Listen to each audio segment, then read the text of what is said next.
On my Tupac Biggie, my whole high neck, bandana, dark lipstick, very basic makeup.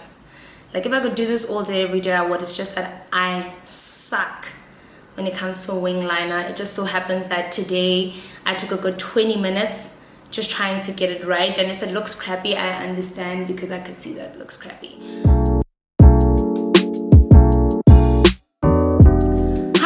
And welcome back to the channel. This is really awkward for me. Sorry guys, I was just making sure there's no lipstick in my teeth. Okay, this is actually a very weird video for me because normally half the time I'm very much okay with just doing a little bit of makeup tutorial or doing something quick and easy, just not to bore you guys with anything. But this is a video that was highly requested, and in my defense, I recorded this video, but I felt like the footage, one, a lot of it was blurry, and two, I felt like I didn't give you guys the cold hard truth about what you guys had requested. Today's focus of the video is more about, a lot of you guys who know me know that throughout the years I've lost vast amount of weight, and to be very specific with you guys, I actually lost 12 grams.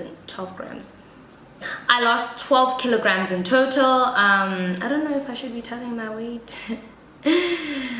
on like YouTube, but anyway, I lost 12 kilograms, and a lot of people actually wanted to know how I did it, so I thought I'd actually do a video about the journey of me getting to that point. And I got quite a few questions about what was my daily routine, what did I eat, what did I drink, what did I stay away from, and I definitely will answer all those questions. But I think my weight loss wasn't specifically attributed to what I ate, what I did, what I didn't do. A lot of things happened throughout the years, but I actually lost that weight in a space of about 8 months. So I didn't lose it in 3 years. I lost it in quite a, I guess you could say, shortish amount of time. No, it's not short. 8 months is a very long time. I'll give you guys a little bit of a background information about how I gained the weight. Whoever knows me from high school and primary school, you guys will know that I was a lot bigger than I am now, and I wasn't someone who was really good when it came to diets, but trust me, I tried every diet under the sun.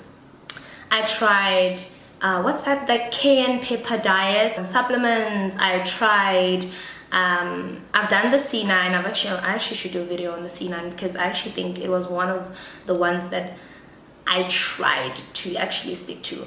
What else did I do? I went on a veggie diet, signed up to the gym. I actually did quite a lot of diets, and I went on quite a lot of pills, and I did, well, not necessarily a lot of pills, but a lot of those, headaches, not necessarily headaches, but more on the natural side, but Herbix is natural, so Herbix, let's call it that.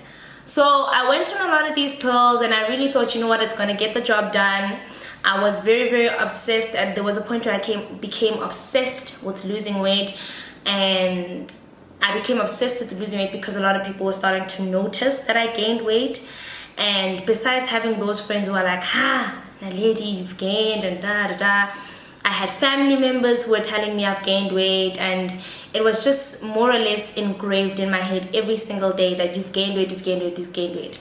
I was never a chubby child, and I think that's why when I gained weight, everybody noticed. And I gained weight after my mom passed away, so instead of losing weight from not eating and being depressed, my depression came in the form of eating. I ate, and I became focused with my books and getting done with matric, and there was a whole lot of stress behind it. I think there was even a point where I almost failed the grade. It was the year my mom passed away. I almost failed grade 10. That was because of all the stress I had undergone from the passing. So I gained a lot of weight throughout my high school years, and let me tell you something about high school children. High school children are bullies. The stress and all the people getting it I went through, I never felt any of that in university. I'll tell you that for sure. I think university, once you go there, you're your own person. Nobody really cares what you look like or whatever. If anything, they just embrace the way you are, and that's it.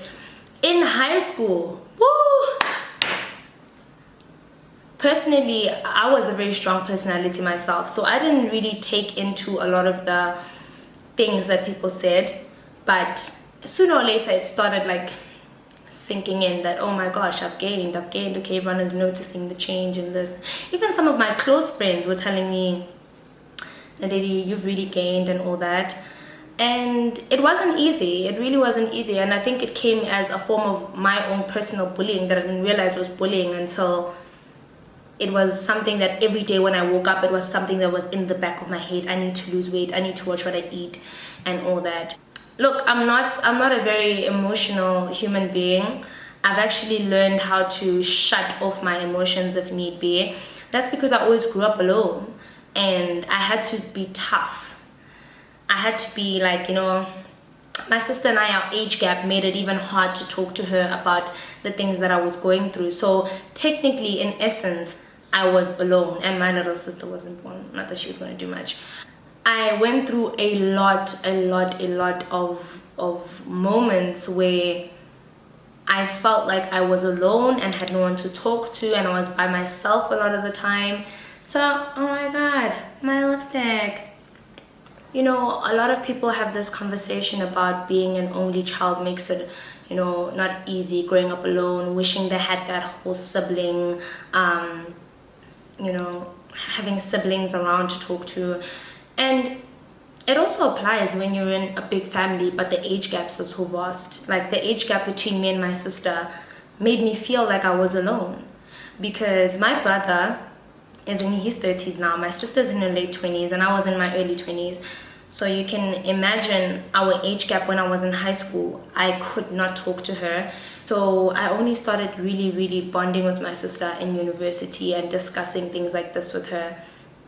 And like everyone else, she thought I didn't have these issues. She thought I didn't have these problems or these feelings about feeling like my weight and everything was just destroying me.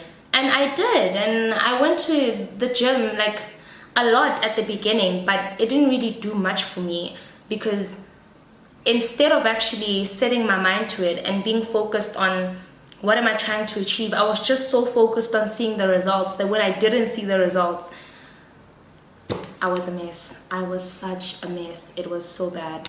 Okay, then I started thinking, you know what, I can't wallow in my pain anymore. This is becoming very childish and I can't do this anymore. So I decided to actually start doing it for myself. I think the first mistake a lot of women make when it comes to losing weight is that you're doing it for other people. You're doing it to get a reaction from other people, and you're not necessarily doing it for yourself. And I think that's the first mistake you make, is thinking that if you start losing weight, you'll get a different response from people. Humans are humans. Whether you lose weight or you gain weight, there will be people who don't like you, there will be people who will love you. Once you start doing it for yourself, that's when the change comes in. That's where a little switch goes off in your head. That's when your mind state changes. That's when you wake up every day and you're like, this is what I want. This is my lifestyle. This is what I want for myself. The problem with me is that I was doing it for everybody else, and that's why I couldn't lose the weight. But how did I lose the weight, you guys ask? I moved to my dad's place. My dad was actually very supportive, guys, because my dad's in really good shape. So he would always tell me, you should exercise, you should do this, and it doesn't hurt to try. What's the worst that's going to happen if you exercise and you don't lose the weight? You're still at the same weight. So you can always start again every day. And if I told him I needed a treadmill, he'd buy me a treadmill. If I needed a bike, he'd buy me a bike. He would like support me in the whole journey of me wanting to be the best version of me. If you have people who support you in your journey, they don't necessarily have to eat with you and eat the food you're eating, but if they support you in that journey, that's what's important. I also joined netball. Now, I've been playing netball for 10 years, and I played varsity netball. So playing at university, I used to play netball 8 hours a week. It actually did me so much good, because every day after class, I was looking forward to netball. It didn't feel like I was exercising, and that was 2 hours done.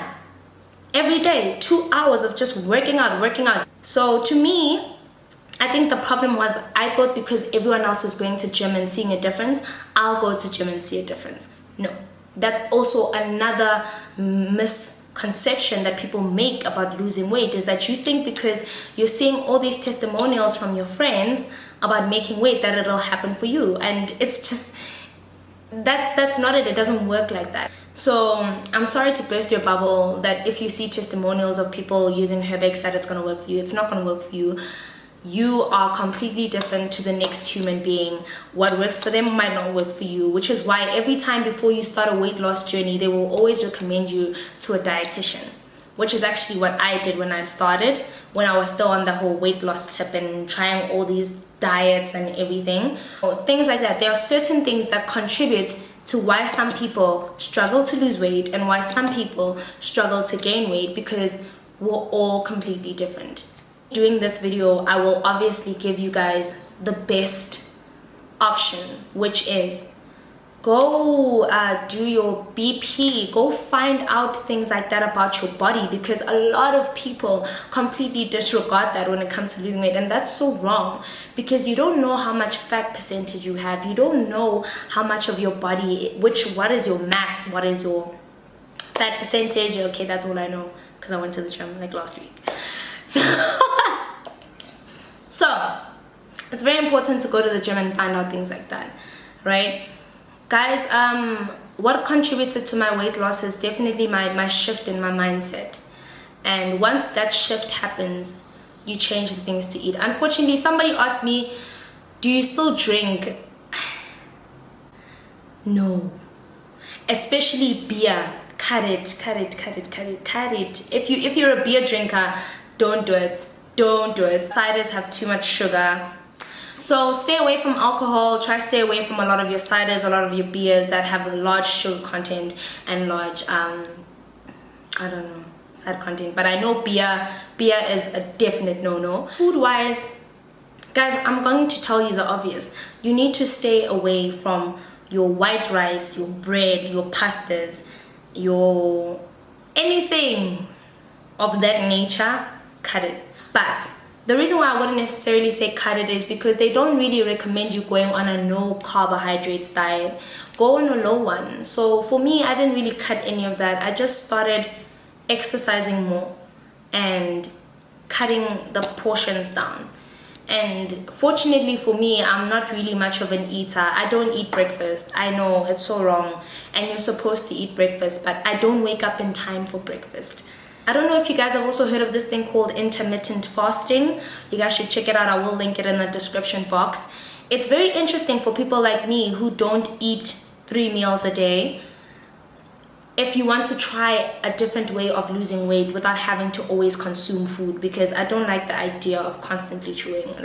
So for those who really struggle with eating consistently, I will link intermittent fasting down below. Check it out. It's really interesting. It's a different way of losing weight. It involves a lot of prayer. It involves a lot of, it's all in the mind. That's really all it is to it. It's all in your mind. I've tried all your juicing. I've tried all your eating veggies. I don't like the eating veggies diet. What is it called again?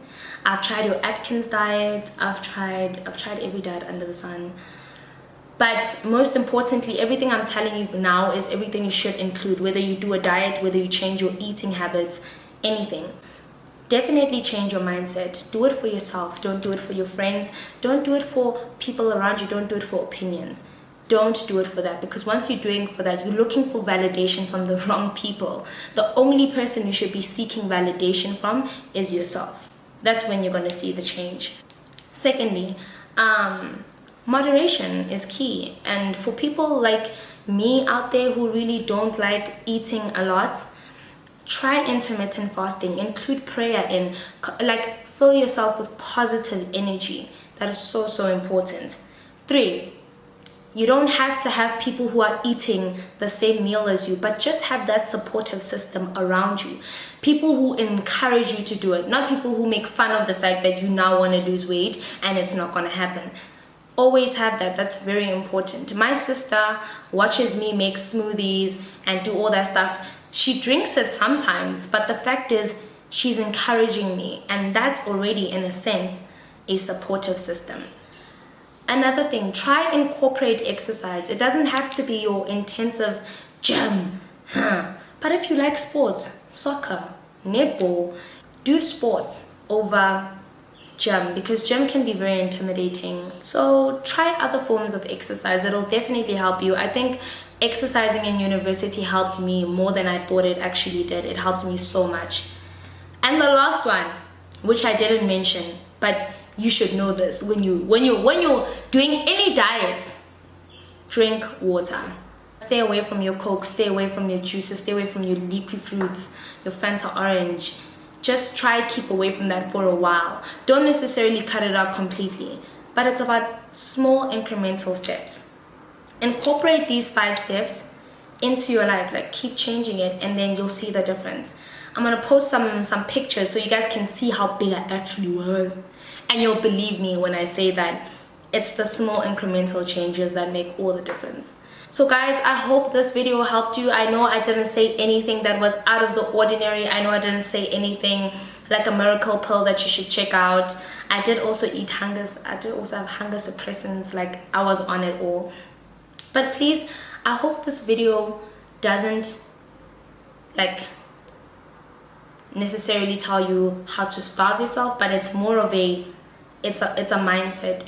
It's what you want from yourself, and I hope this video does exactly that, because I think that's the most important thing when it comes to weight loss. It's really all about, am I doing this for Naledi, or am I doing this for the people who are filling Naledi's head with negative energy and opinions that really aren't going to make a difference in her life?